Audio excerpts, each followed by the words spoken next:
Right now.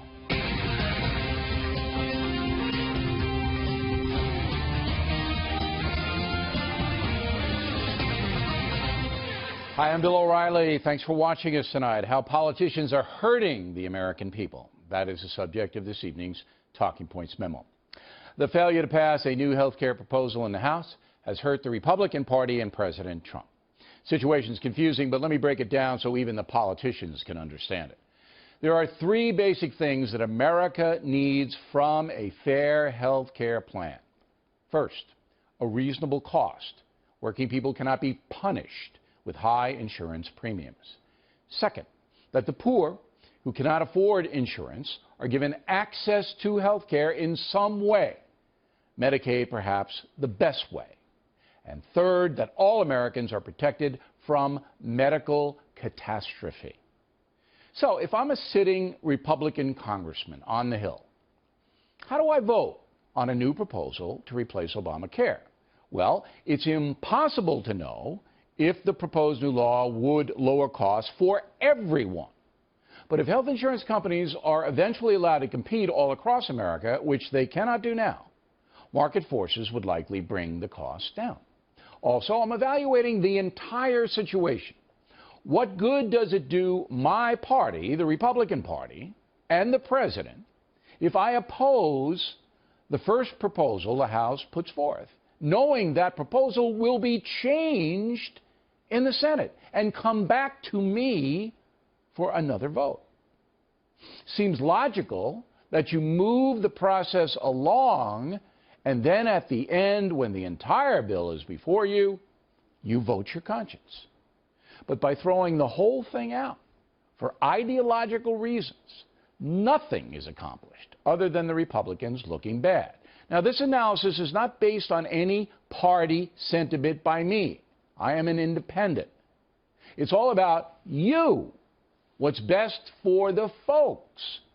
It's a given that Democrats are not going to turn on Obamacare. They support it to the bitter end.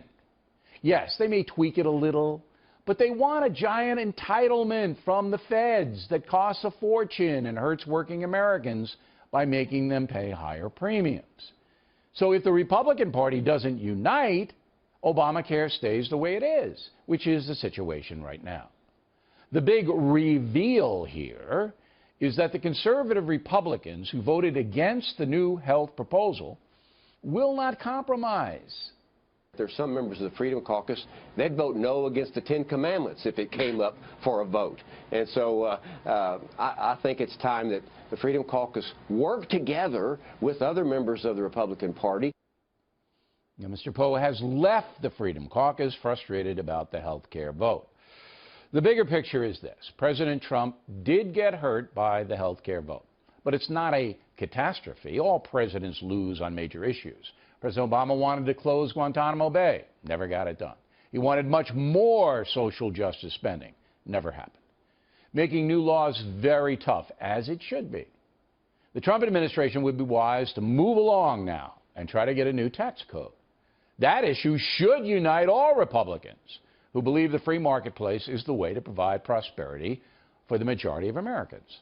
If some Republicans oppose lower taxes, that will be stunning. But the president needs to move quickly. The tax reduction plan should become clear by early May.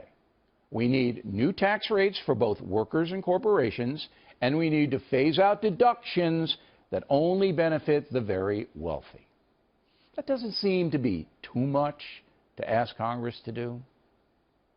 And that's a memo. Now for the top story reaction, joining us from Washington, Charles Krauthammer. Where am I going wrong here, Charles? Well, amazingly, I can't see any major mistakes here, but I do think you're sort of underestimating the damage done to Trump by the spectacular implosion of this proposal. It doesn't really compare to Guantanamo for Obama.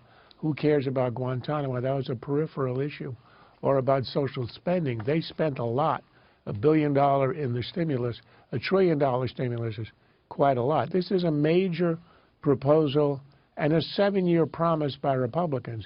It's not only the president who got hurt, it's the party. But I don't think the president is going to be blamed for this. That's my opinion as a very astute analyst. Look, I don't think wait.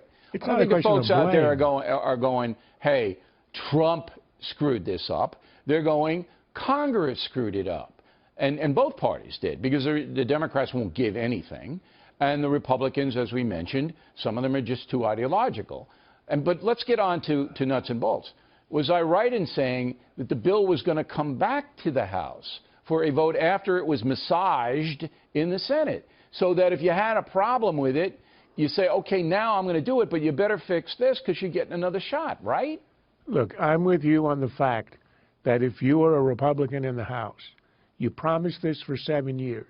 You had a bill that the Freedom Caucus was able to move to the right and correctly strip out a lot of the regulation that was unnecessary and harmful in Obamacare.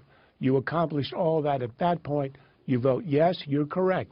You toss it into the Senate, and then it comes back. Okay. But So why didn't they being the Freedom Caucus, conservative Congress people, why didn't they do what you and I believe is the logical thing to do? Well, I would like to say to you what I always say when you ask me the why question. What do you think I am, a psychiatrist? They made a mistake. Look, they believe that they had promised to destroy, undo, eradicate Obamacare and all of the implications, government control, government regulation, government mandates. And they wanted to do it in the original bill coming out of the House. I think it was a huge tactical mistake. In fact, I think the whole idea, which is that Paul Ryan had decided he wanted to get a bill through the House that would be able to go through the Senate and pass with 51 votes. So he had to go within the restraints of what's called reconciliation, which is why he could not include in the bill the things that the Freedom Caucus had wanted, being able to buy insurance across state lines, tort reform, and stripping out he was going to do that later. The regulations. Right. The point is, why not put it in the House bill? And this is what I would recommend to the Republicans when this comes back, as it will, probably in the fall or the winter, when Obamacare begins to implode.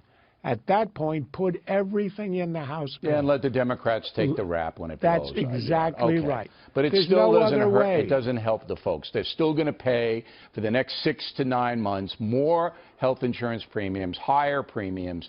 So yes, the chess game goes on at Congress, and who gets hurt? The regular folks. Charles Krauthammer, everybody. Next.